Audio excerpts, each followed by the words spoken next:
오늘 하나님께서 우리에게 주시는 말씀은 요한복음 19장 38절에서 39절 말씀입니다. 오늘은 특별히 청년주일로 지켜서 예배를 드립니다. 우리 청년들을 위해서 격려해 주시고 기도해 주시기를 바랍니다. 오늘 설교에 두 남자가 등장하는데 공통점이 매우 많습니다. 첫 번째 사람은 아리마대 요셉이라는 사람입니다. 또 한 사람은 누구인가? 니고데모라는 사람입니다. 이 두 사람의 공통점이 참 많은데요. 성경에 보니까 첫 번째 공통점이 무엇인가? 둘 다 사회적 지위가 높은 사람입니다. 그러니까 소위 지도층이라는 거예요. 먼저 요셉에 대한 이야기가 마가복음 15장 43절의 말씀을 보시면 이렇게 되어 있습니다. 이 사람은 존경받는 공회원이다 라고 되어 있습니다. 이스라엘의 제도를 우리가 이해하셔야 되는데요. 사내들인 공의회라는 오늘날 우리나라로 치면 국회의사당과 같은 의결기구가 있습니다. 국회의원 정도 되는 아주 높은 일들을 감당하시는 또 결정하는 기관에 속해 있는 의원들입니다. 여기에 공회 의원이 모두 70명인데요. 이 아리마대 사람 요셉이 그 공회 회원이었으니까 굉장히 높은 사회적 지위를 가졌던 그는 리더자였습니다. 니고데모도 마찬가지입니다. 요한복음 3장 1절에 보니까 그는 유대인의 지도자라고 되어 있습니다.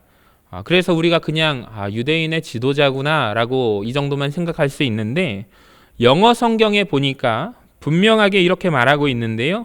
영어 성경에 보시니까 지위시 롤링 카운슬, 이게 사내들인 공의회 회원을 말하고 있습니다. 그러니까 둘 다 공통점이 뭐예요? 그 70명 안에 들어가는 사내들인 공의회 회원이라는 거예요. 아리마대 사람 요셉도 니고데모도 이 둘 다 공회 의원이었습니다. 이스라엘의 이 사내들인 공의회가 70명인데 두 사람이 바로 이 사람이다라는 것입니다. 공통점 또 하나, 두 번째는 무엇입니까? 니고데모와 아리마대 요셉은 굉장한 부자였습니다. 특별히 아리마대 사람 요셉은 가족을 위해서 자기 무덤을 자기가 이미 죽지도 않았는데 미리 준비해 놓은 사람입니다. 여러분, 무덤까지 준비가 다 끝난 사람이다라는 거예요. 우리가 사실 인생을 살아보면 우리의 무덤부터 준비하는 사람이 어디에 있겠습니까? 여러분, 인생의 계획을 세우실 때 제일 처음에 무엇을 계획하시죠? 보통 사람들이 집을 먼저 결정 순위에 넣습니다. 우선순위에 넣는 거죠. 그러니까 가족이 살아갈 수 있는 편안한 집, 그 외 다양한 것들을 계획합니다. 물질이 많은 아리마대 요셉 사람은 자기는 무엇까지 준비했냐면 집도 준비하고 이것도 준비하고 이것도 다양하게 준비하다가 마지막에 자기의 죽을 무덤까지 요셉은 준비했던 사람이었다라는 것입니다. 소위 한마디로 말하면 그는 돈이 많은 사람이었다라는 거예요. 오늘 니고데모도 마찬가지인데 그 사람이 예수님의 시체를 위하여 일종의 향유를 가져왔는데 그 양이 굉장히 많았다라고 되어 있습니다. 두 사람의 공통점은 첫 번째 리더자였고 두 번째는 부자였습니다. 세 번째 공통점은 무엇인가? 둘 다 그리스도인이었다라는 거예요. 예수를 따르는 사람들입니다. 그런데 예수를 따르고 그리스도인이긴 한데 그들은 숨겨져 있는 그리스도인입니다. 은밀하게 비밀스럽게 믿었던 사람이에요. 오늘 본문 38절에 보시면 아리마대 사람 요셉은 예수의 제자이나 유대인이 두려워 그것을 숨기더라 라고 되어 있지 않습니까? 그렇죠. 예수를 믿기는 믿는데 아주 비밀스럽게 믿었던 사람입니다. 니고데모 역시 그도 마찬가지였습니다. 오늘 니고데모를 소개하는데요. 니고데모를 많은 소개를 할 수 있지만 무엇이라고 소개하냐면 39절에 보니까 일찍이 예수께 밤에 찾아왔던 니고데모라고 소개하고 있네요. 여러분, 예수님을 찾아가는데 왜 밤에 찾아갔을까요? 그 이유는 다른 사람들 눈에 띄지 않기 위해서 밤에 찾아간 것입니다. 아무도 모르는 밤에 예수님을 찾아간 것으로 보아서 니고데모도 예수님을 믿기는 믿지만 아주 비밀스럽게 숨겨져서 믿었던 사람입니다. 그래서 두 사람은 감추어진 기독교인이에요. 공통점이 이렇게 많습니다. 세 가지나 있죠. 예수를 믿기는 믿는데 비밀스럽게 믿어요. 아마도 아까 전에 사내들인 공의회 회원이 70명이니까 68명은 아마 그들이 예수님을 믿는지 그리스도인인지 몰랐을 것입니다. 그들은 숨겨진 그리스도인이었기 때문입니다. 그런데 왜 비밀스럽게 믿었을까요? 오늘 성경에 보니까 38절에 두려워서, 그들이 무서워서라고 되어 있습니다. 내가 기독교인이라는 것을 드러내게 되면, 숨겨져 있다가 그것을 꺼내고 밝히게 되면 어떻게 될 수도 있는가? 쫓겨날 수도 있기 때문입니다. 사람들이 손가락질하며 비판할 수도 있기 때문입니다. 지금 예수님이 십자가에 처형되는데 나에게도 피해가 올 수 있기 때문입니다. 두려워서 아무도 그 사실을 몰라야 합니다. 자, 네 번째 공통점은 무엇입니까? 오늘 본문에 등장하는데요. 여러분 잘 들으시기 바랍니다. 그런데 오늘 그동안 숨겨져서 비밀스럽게 아무도 모르게 기독교인처럼 살았던 이 두 사람이 그들이 드러냅니다. 그들의 자신을 밝히고 드러내는 것입니다. 먼저 아리마대 사람 요셉이 드러냅니다. 오늘 본문 38절에 보니까 이 일 후에 빌라도에게 예수의 시체를 가져가기를 구합니다. 자, 예전에는 아무한테도 나 예수 믿는 사람입니다, 예수를 따릅니다 라는 것을 숨겼어요. 감추었습니다. 비밀로 했습니다. 근데 오늘은 빌라도 앞에 당당하게 찾아가서 요구하는 모습이 나오죠. 나에게 예수의 시체를 달라고. 여러분 왜 그럴까요? 나는 예수를 따르는 사람입니다. 정말 대단한 용기입니다.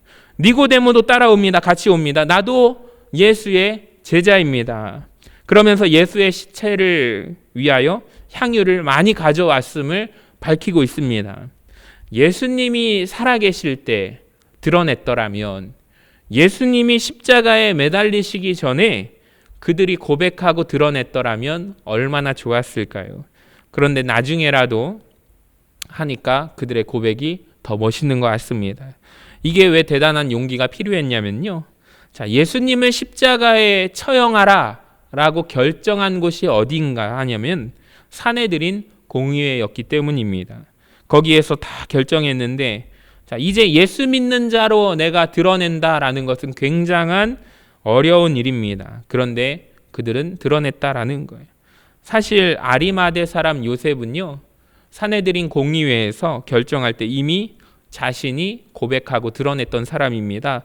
누가복음 23장 50절에 보면 이렇게 되어 있네요. 공회의원으로 선하고 의로운 요셉이라 하는 사람이 있으니 그들의 결의와 행사에 찬성하지 아니한 자라. 아하, 투표할 때 아리마대 사람 요셉이 먼저 자기 자신을 고백하고 드러냈습니다. 나는 반대합니다. 예수님을 십자가에 못 박는 것, 십자가에 처형하는 것, 그것을 나는 반대합니다.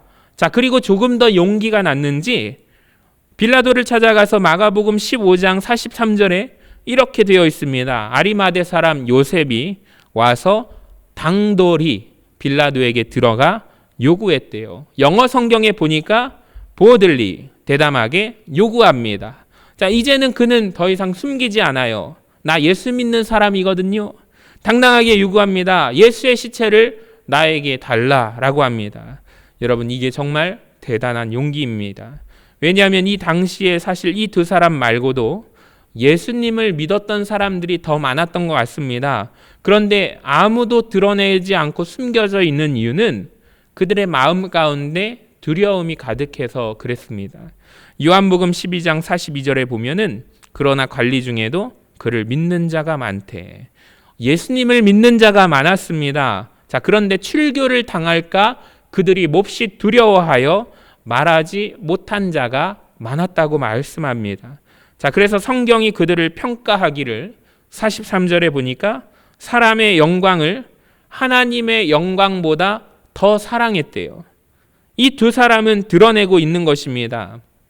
제가 사실 이번 주에 청년주의를 맞이하면서 올해 청년들에게 어떤 말씀을 전할까라고 하나님 앞에 간구하며 기도했습니다. 여러분, 이 시대가 우리 기독교에 관련한 매우 적대적인 시대임을 알아야 합니다. 우리나라도 날이 가면 갈수록 하나님으로부터 멀어지고 있다는 사실을 여러분 느끼십니까? 저는 많이 느끼고 있습니다. 이 기독교인이라고 하면 무언가 좀 그런 사람으로 만드는 분위기가 조성되고 있습니다.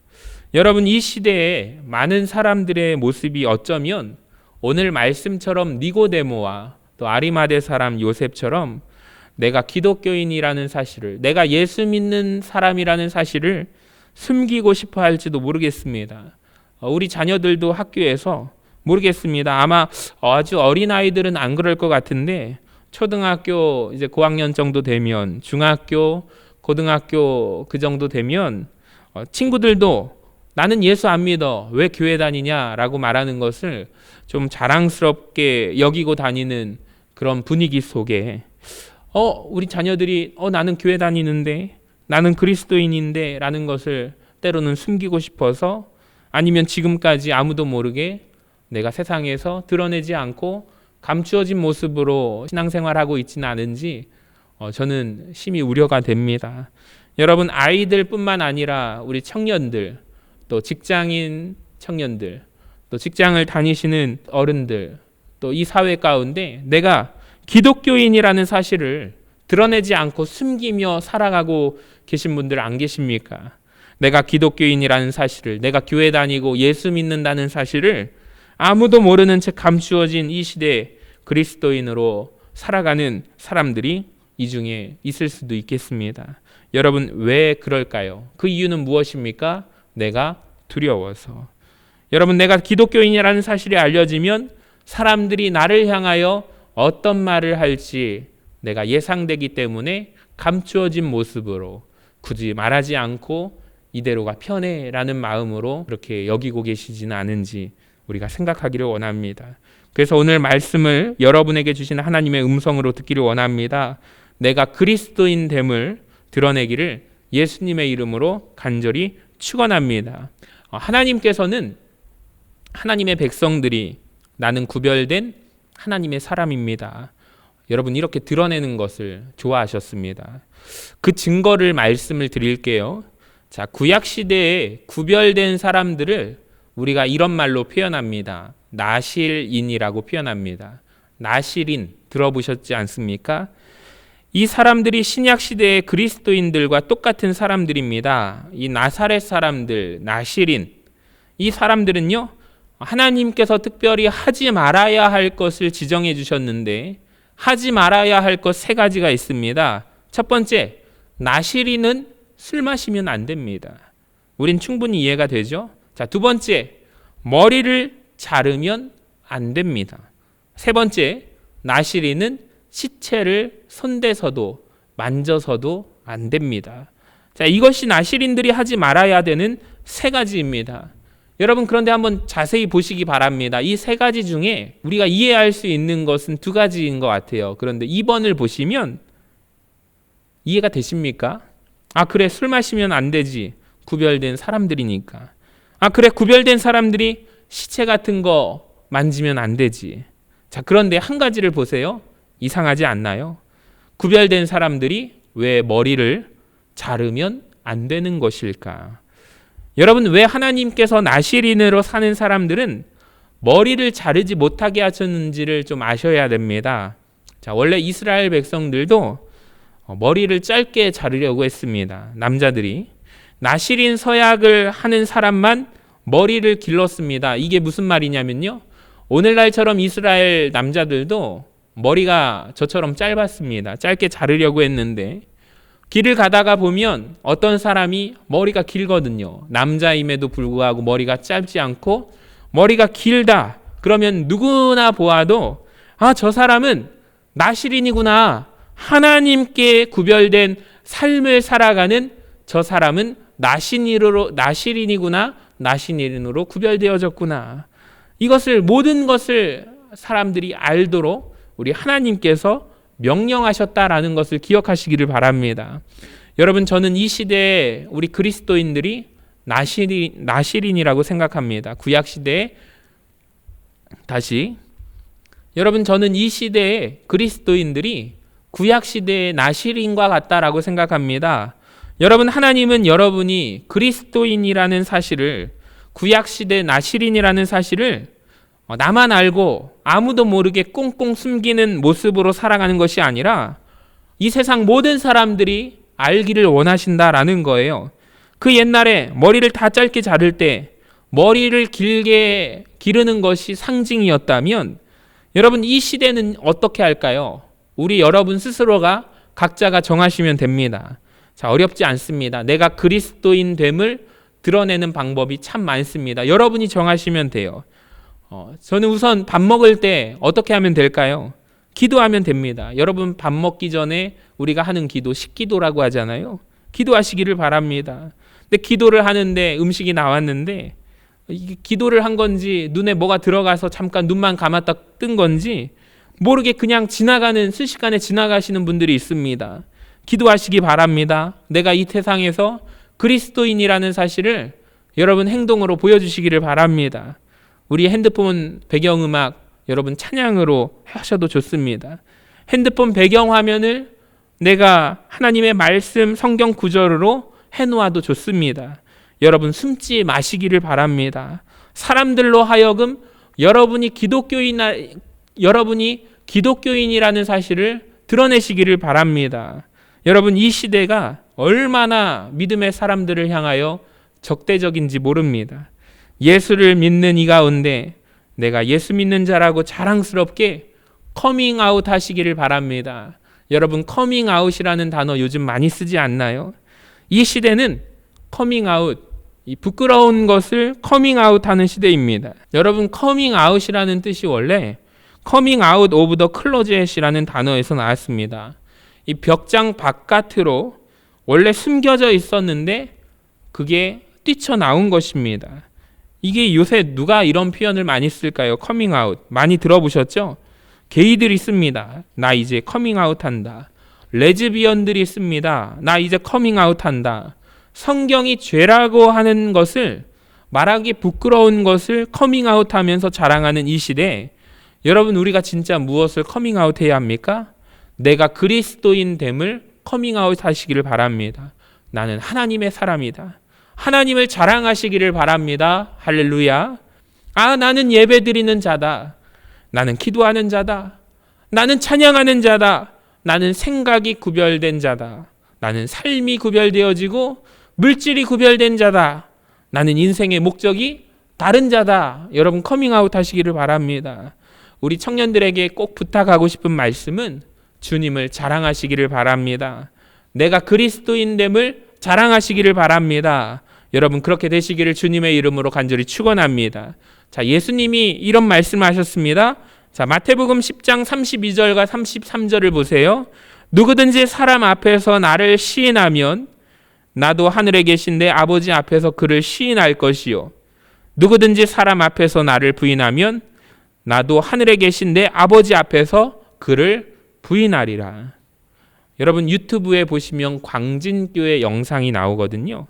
한번 검색해 보시기 바랍니다. 거기 보시면 주일 대예배 때 중고등부 학생들과 청년들이 함께 성가대 찬양을 합니다. 거기는 그러니까 성가대 찬양이 중고등부 청년회 학생들이 같이 찬양을 해요. 네, 얼마나 뜨겁게 찬양을 하는지 그 모습을 보고 제가 참 마음에 감동이 된 적이 있습니다. 한번 그 영상을 보시면서 여러분도 진심으로 찬양하시기를 바랍니다. 한번 영상을 보도록 하겠습니다.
잘 보셨나요?